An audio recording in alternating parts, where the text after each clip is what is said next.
Hi friends, please subscribe to Amravati Media and press the bell icon for more latest updates. Lokesh వచ్చేశారు. ఇంతకీ ఎక్కడికి వెళ్ళినట్లు?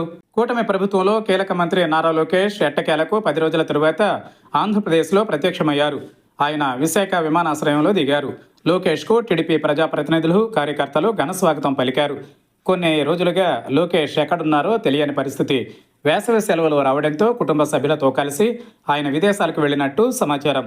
అయితే లోకేష్ పర్యటనకు సంబంధించి టీడీపీ ప్రభుత్వం గోప్యత ప్రదర్శించింది. దీంతో ఆయన పర్యటనపై విమర్శలకు ఆస్కారం కలిగింది. అయితే వైసీపీ విమర్శల్ని టీడీపీ పట్టించుకోలేదు. ఈ నేపథ్యంలో విశాఖకు లోకేష్ చేరుకోవడం గమనార్హం. టీడీపీ వర్కింగ్ ప్రెసిడెంట్ కూడా అయిన లోకేష్కు స్వాగతం పలకడానికి ఆ పార్టీ నాయకులు, కార్యకర్తలు పెద్ద ఎత్తున విమానాశ్రయానికి చేరుకున్నారు. నాయకులందరినీ ఆయన ఆప్యాయంగా పలకరించారు. టీడీపీ యువనేత చింతకాయల విజయ్ ఆధ్వర్యంలో జాబ్ క్రియేటర్ ఇన్ చీఫ్ అంటూ ప్లకార్డులు చేతబూని మంత్రి లోకేష్కు స్వాగతం పలకడం ఆకట్టుకుంది. ఏయూ ఇంజనీరింగ్ కాలేజీ గ్రౌండ్లో ఆంధ్ర యూనివర్సిటీ శతాబ్ది ఉత్సవాలలో మంత్రి లోకేష్ పాల్గొననున్నారు.